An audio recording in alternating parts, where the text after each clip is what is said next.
Gracias a todos por estar aquí y a Claudia y su equipo por este invaluable esfuerzo. Quiero introducir este panel en la cumbre de la Madre Tierra para ayudar a reconocer los derechos bioculturales y explicar cómo es la conexión entre naturaleza y cultura en los pueblos guardianes, que nos proveen de alimentos y qué aprender de su cosmogonía para lograr estos derechos de la naturaleza. No solo nos proveen estos pueblos guardianes de alimentos, sino de tantas cosas, ¿verdad? El tesoro de la naturaleza. Entonces, esta plática son conceptos básicos, es kindergarten, pero creo que a veces hay que irse a kindergarten para saber de qué estamos hablando, ¿no? Entonces, naturaleza es un conjunto de bienes en el medio físico que se organizan con la energía de los elementos en ecosistemas que a su vez se sostienen con el trabajo y la diversidad y los desechos de los seres que albergan en un ciclo continuo de reproducción. Con diversidad, la naturaleza mantiene viables sus ecosistemas como bosques, selvas, bajas, medianas, altas, etcétera, sin la intervención de los humanos.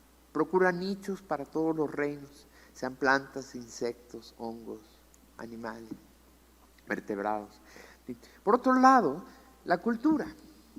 Cultura en breve es todo aquello que se sabe.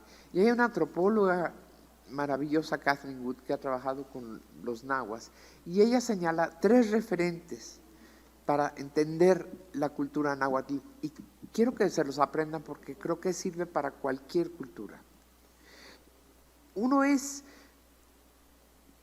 tener un sentido de continuidad histórica. Otro es un sentido, o no, de reciprocidad social, espiritual, a muchos niveles. Y en tercer lugar, una concepción particular del trabajo. Entonces nosotros que venimos de lo judio-cristiano, concebimos que el trabajo es un castigo divino, pero para los nahuas vamos a ver que es otra cosa. La cosmogonía de una cultura, que así se debe decir, no cosmovisión, ¿verdad? La cosmogonía son las creencias esenciales, de dónde viene el mundo, de dónde vienen los animales, las plantas, la humanidad. Y se transmite con prácticas y con mitos. Y todos tenemos una cosmogonía, no nada más los indígenas que viven por ahí alejados en quién sabe qué estado. Todos tenemos una cosmogonía, una ideología. Y lo transmitimos con prácticas y nuestros mitos. Entonces voy a darles el ejemplo de un mito náhuatl bastante conocido, que es que los dioses crearon a los seres humanos a partir de masa de maíz. Lo que casi nadie sabe es cómo termina este mito. Y este mito termina con 2 comandos que le dio la humanidad, las divinidades de esta pareja de ancianos a la humanidad. Y le dijo, sí, te doy el maíz y te doy tu cuerpo y te doy tu vida, pero tienes que hacer 2 cosas: contar el tiempo y proveer el sustento. Y quiero que se los aprendan porque los mitos son la esencia fundamental que define lo que debe de ser. Y creo que esta pareja primigenia que dio origen a la humanidad no se equivocó. Hay que contar el tiempo y hay que proveer el sustento. Y voy a tratarlo de explicar. El primer mandato, ¿cuál es su alcance en la realidad? Que es contar el tiempo, es esencial para procurar sustento. Requiere observar y compartir saberes para tener éxito y cosechar cultivos de temporal. En el 70% del área sembrada con maíz en México se usan semillas nativas y solo lluvia de temporal, sin riego, a merced del clima. Determinar entonces las fechas correctas de siembra es producto del conocimiento empírico comunitario y es para mí una proeza monumental. Con prácticas biológicas y culturales, los campesinos proveen de diversos alimentos sanos al 70% de la población más pobre del mundo, y esto casi nadie lo sabe. Esto nos lo ocultan sistemáticamente los que cuentan la historia de nuestro mundo, porque nosotros no la contamos. Ahora, ¿qué otra manifestación tiene esta cosmogonía? Entre los nahuas, el tequio es el trabajo gratuito. Se organizan, hagan de cuenta, en desquite.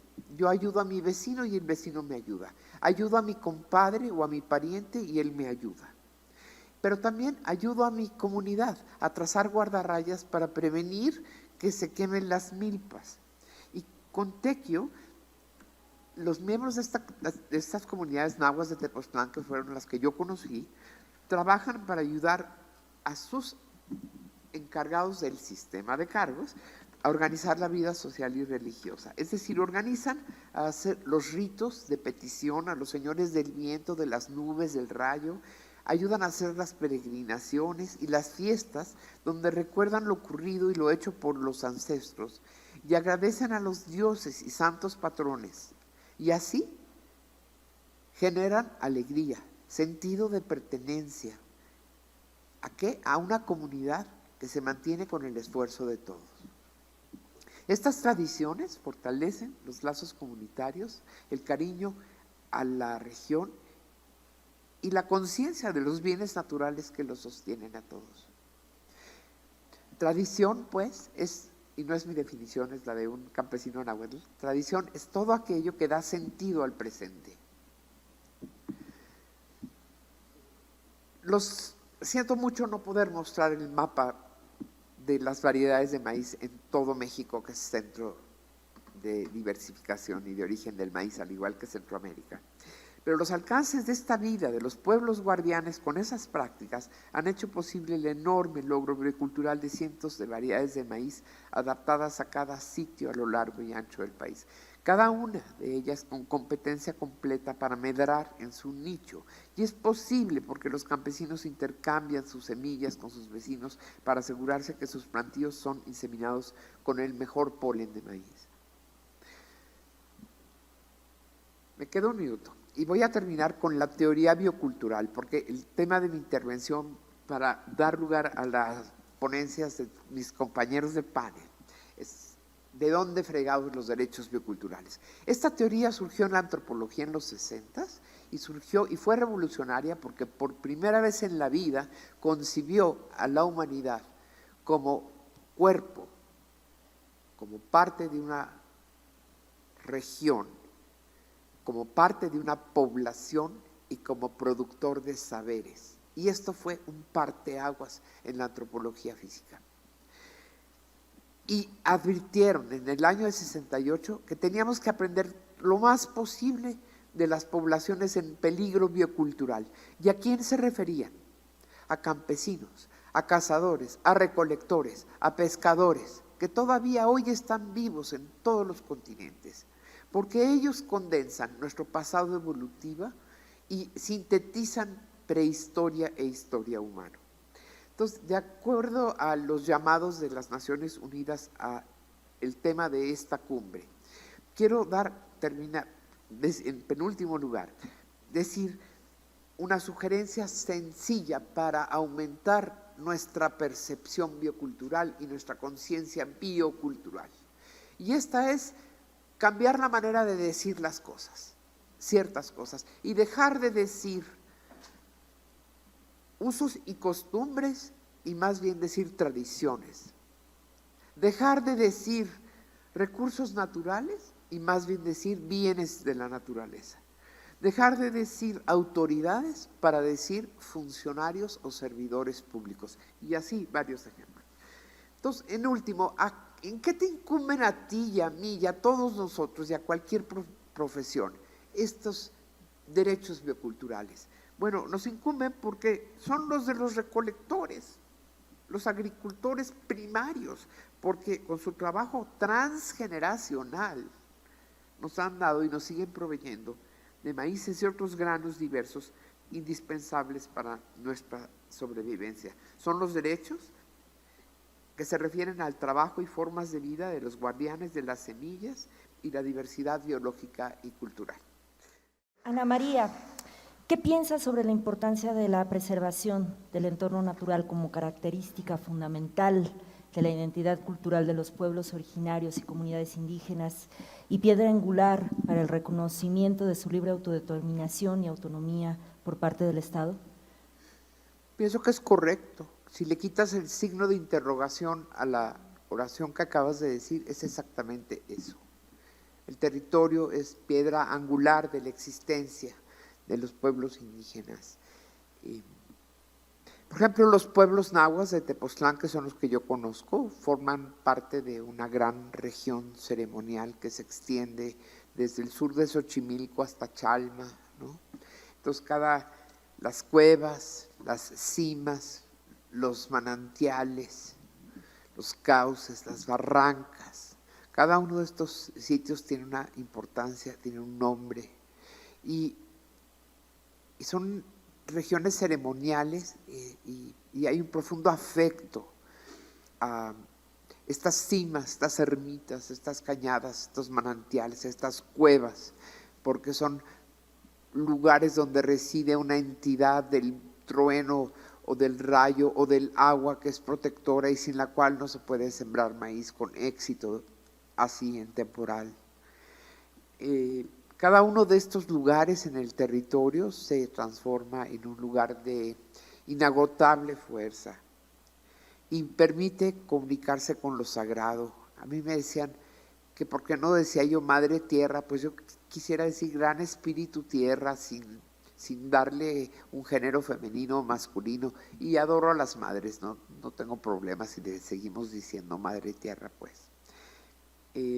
La cosa es que nuestra tierra donde vivimos nos permite estar en comunión con lo que es sagrado, y para los pueblos indígenas su territorio es sagrado, y como nos recordó Miguel Ángel García, más de la mitad del territorio de esta región donde vivimos son áreas de conservación y son propiedad de comunidades indígenas, y se nos olvida. Y como nos recordó, o yo sé por el Estado de México, Max Correa, el Estado de México es tal vez el segundo productor de maíz de México, o sea, ¿no? Entonces, no sabemos ni dónde estamos parados, pero el territorio es nuestro hogar. Muchísimas gracias, Ana María. Pues más bien quiero condensar y felicitar a la mesa, porque creo que hemos hecho un trabajo bien padre de articular lo que pasó ayer y antier, y lo que decimos hoy, de muchas maneras repite lo que ya desde ayer y antier se planteó.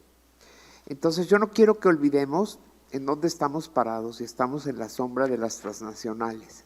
Las transnacionales nos van a convertir a nosotros en estos ecosistemas en peligro de extinción, en estos animales en peligro de desaparecer, porque sus territorios están siendo devastados por los intereses transnacionales.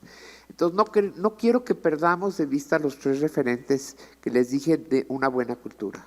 Uno de ellos es la de continuidad histórica, y Miguel Ángel García se ha encargado de hacer un recuento histórico, así como lo han hecho cada uno de los ponentes. De alguna manera han aportado un dato histórico, y si no recordamos la historia y se nos olvida que está el corredor transístmico como principal amenaza hoy en el orden de atacar a los territorios de los animales y las plantas y los hongos, y de la fuente de agua más importante del país, pues estamos perdidos. Y si se nos olvida la advertencia que nos hizo el diputado Max Correa, que está la amenaza transnacional de querer patentar todas las semillas y registrar todas las semillas y convertir las semillas, que son bienes de todos nosotros, en patentes al servicio de las ganancias y regalías, estamos equivocados. Y si no hacemos ese trabajo en derecho, pues estamos equivocados. ¿A qué voy? Todos somos uno. Nada de que multidisciplinario, no, ya, por favor, no seamos ambiciosos. Interdisciplinarios, por lo menos trabajemos como hermanos. Y yo quiero terminar con esto. 1. Prohibido hablar de hambre. Jamás, nunca volver a usar esa palabra. Se dice inseguridad alimentaria y se provoca por los intereses transnacionales. 2, cuidar nuestro lenguaje. Son bienes de la naturaleza, no recursos a nuestro servicio. Son semillas y no son recursos genéticos. Se llaman semillas. Todos somos semillas. Todos somos indios. Todos somos maíz. Los que estamos en riesgo somos nosotros. Tenemos la arrogancia de pensar que los que están en peligro son los que nos dan comida, pues que ellos pueden sostenerse, nosotros no. Y finalmente, la última frase es: hay que servir, así como los guardianes de la naturaleza sirven a sus comunidades y a sus territorios. Hay que cooperar, hay que participar, hay que levantarse, hay que sacudirse, hay que transmitir, hay que ser corredores biológicos, hay que permitir el paso de las especies por nuestra vida, hay que salir y ver a la naturaleza, hay que apagar los focos, hay que hacer esto afuera. Entonces hay que participar con mucha generosidad, con mucha cooperación y dejar el individualismo al lado. Muchas gracias. Muchísimas gracias, Ana María.